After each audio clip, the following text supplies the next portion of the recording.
अपनी आंखों पे दोनों हाथ रख के अल्लाह ताला का इसमें पाक या नूरो पढ़ें। जब अल्लाह ताला के इसमें पाक या नूरो के नाम का नूर आपकी आंखों के नूर में मिल जाएगा, उसके बाद हमेशा के लिए आपकी आंखें भी हो जाएंगी बीमारियों से पाक और रहेंगी हमेशा चुस्त दुरुस्त और तंदुरुस्त। मैं डॉक्टर फहद अरतानी, रोशनी वाला आपका रूहानी मौलवी, आपका रूहानी उस्ताद फ्रॉम roshnicenter.com। जरा सोचिए, अगर आंखें नहीं होती तो ये दरख्त, पहाड़, हजर, शजर, झील, झरने, दरिया, वादियां हम देख नहीं पाते, कुरान पाक भी बल्कि हम सिर्फ और सिर्फ सुन पाते, अपनी आंखों से देखकर पढ़ नहीं पाते। बल्कि काबे की रौनक, काबे का मंजर क्या होता हमें पता ही नहीं चलता। और हम कैसे कह पाते कि कभी तो सब्ज गुंबद का नज़ारा हम भी देखेंगे। और जब गुंबद खजरा पे वो पहली नजर गई, आंखों के रास्ते मेरे दिल में उतर गई। और अब इन्हीं आंखों से आप भी देखते जाइए कि कैसे कैसे आपको आंखों की हिफाजत और आंखों की बीमारियों से निजात से मुतालिक एक सुपर पावरफुल वीडियो रोशनी सेंटर आपको देने जा रहा है। अगर किसी को खुदा ना खास्ता आंखों में मोतिया हो जाए तो दोनों हाथों को आंखों पे रख के या कबीरो या कबीरो या कबीर 15 दफा सुबह, 15 दफा दोपहर, 15 दफा शाम और 15 दफा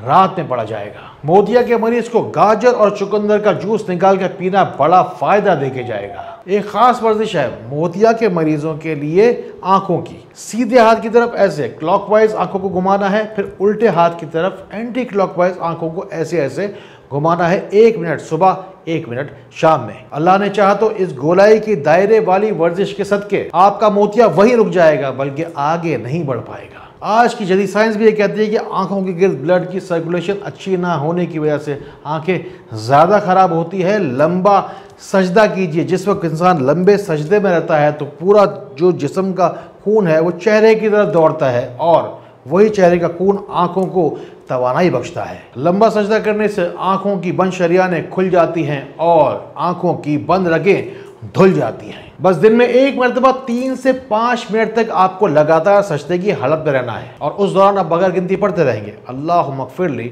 अस्तग़फ़िरुल्लाह। ये सजदे की बरकत है जिसके ज़रिए से आपकी आंखों की हज़ार बीमारियां हमेशा के लिए ठीक हो जाएंगी। दुनिया गवाह है कि डॉक्टर फहद अरतानी ने जब भी किसी को लकड़ी की तस्बीह से गुजारा है, दुरूद पाक पढ़ के मैंने जब अल्लाह को पुकारा है, अल्लाह रब्बुल इज़्ज़त ने दुरूद पाक के सदके गिरते हुए को दिया सहारा है और फिर डूबती हुई किश्ती को मिला किनारा है। अब आंखों से मुतालिक कुरान पाक की खास दुआ मैं आपको बता रहा हूँ। ये मशहूर ज़ुबाना कुरान पाक की आंखों के अमराज की दुआ है। यह सूरह काफ की आयत नंबर 22। आप इसे किसी भी वजू के बाद दोनों हाथों पर 7 मरतबा पढ़कर दम करें और फिर इसे दोनों आंखों पर, सर पर और चेहरे पर अच्छी तरह मल लें। ये सूरह काफ की आयत नंबर 22 है जो कि आपके पास अभी अभी पहुंची। आंखों की अलग अलग बीमारियों के अलग अलग इलाज भी मैं आपको अभी थोड़ी देर में बताऊंगा। ये मगर जो दुआ है ये आंखों की तमाम अमराज की जनरल जितनी भी बीमारियां होती है वो सब की सब इस दुआ के जरिए से ठीक हो जाती हैं। रोशनी सेंटर का ये जो चैनल आप अभी देख रहे हैं पाकिस्तान के टॉप मोस्ट चैनल्स में आता है। अब जरा गौर कीजिए कि रोशनी सेंटर बजाते खुद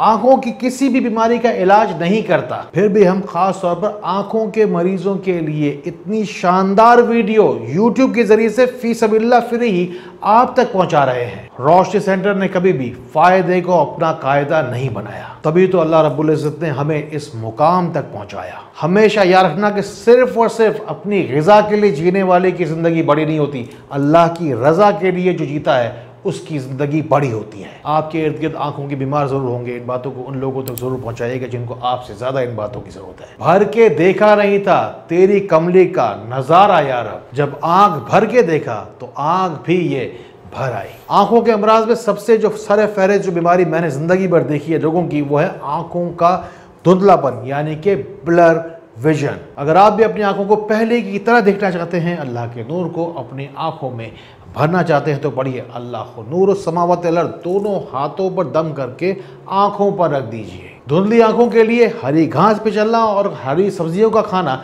बड़ा फायदा देगा। आपकी आंखों की वर्जिश है लेफ्ट राइट, ऊपर नीचे, 1 मिनट सुबह, 1 मिनट शाम। हमेशा याद रखिए कि किसी भी जिस्मानी या रूहानी बीमारी के इलाज की बात हो तो सबसे पहले बशर को, सबसे पहले इंसान को कुरान और सुन्नत की तरफ ही दौड़ना चाहिए। या कोई भी बड़ा काम करना चाहते हो या कोई भी मुश्किल हो जिंदगानी में, तो सबसे पहले इस्तिखारा ज़रूर कराना चाहिए। अल्हम्दुलिल्लाह रब्बिल आलमीन, रोशनी सेंटर पाकिस्तान में रोज़ाना की बुनियाद पर लोग हज़ारों की तादाद में राब्ता करते हैं और अल्लाह के करम से दुरूद पाक के सदके अपनी जिस्मानी और रूहानी बीमारियों की शिफा पाते हैं। आँखों की आम तरीन बीमारियों में एक और बीमारी है जिसे हम कहते हैं आई फ्लू।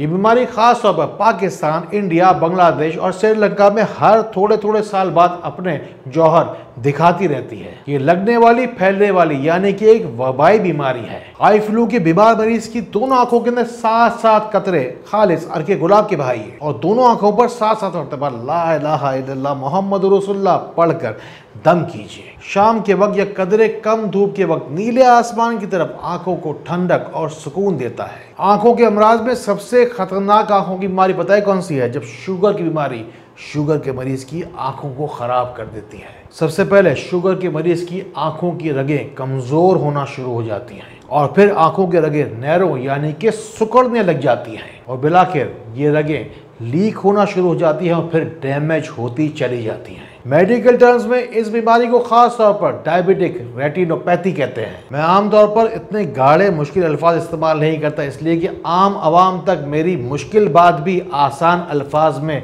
पहुंच सके। आंखों की इस खराबी के अंदर जिसमें शुगर की वजह से आंखें खराब होती हैं, मरीज को चाहिए कि हफ्ते में एक मरतबा ग्रिल्ड फिश जरूर खाए, क्योंकि अल्लाह ने मछली के तेल में एक खास तवानाई डाली है कि ये आंखों की रगों को तरावट और ताकत बख्शती है। ऐसे मरीज को चाहिए कि रात को सोते वक्त 7 अदद बादामें भिगोकर सोए और सुबह उठकर छिलके हटाकर ये बादामें अच्छी तरीके से निहार मुंह चबा कर खाए। आपकी खास वर्जिश है, जोर से अपनी आंखों को खोलिए और फिर आहिस्ता से भींच लीजिए। जब बंद आंखें हों तो उसमें मदीने पाक का तसव्वुर कीजिए और इस रूहानी मश्क को दिन में 2 से 3 बार दोहराइए। आंखों की नेमत होती क्या है, कोई नाबीना शख्स से पूछे। नेकी और भलाई की नीयत से शेयर का बटन दबाइए। यहाँ रोशनी सेंटर पाकिस्तान में रोजाना मगरिब की नमाज के बाद दुआओं की लिस्टें तैयार होती है। कमेंट्स में जाइए, जाकर जो दिल चाहे लिखते चले जाइए। अल्लाह ताला इसी तरह खैर वाली, करम वाली, फजल वाली बातें हमें एक दूसरे तक पहुँचाने वाला बनाए। अल्लाह ताला हमें एक दूसरे के लिए फ़ायदे का बाइस बनाए। अल्लाह ताला हमें बहुत बहुत रोशनी फैलाने वाला बनाए। अस्सलामु अलैकुम व रहमतुल्लाह।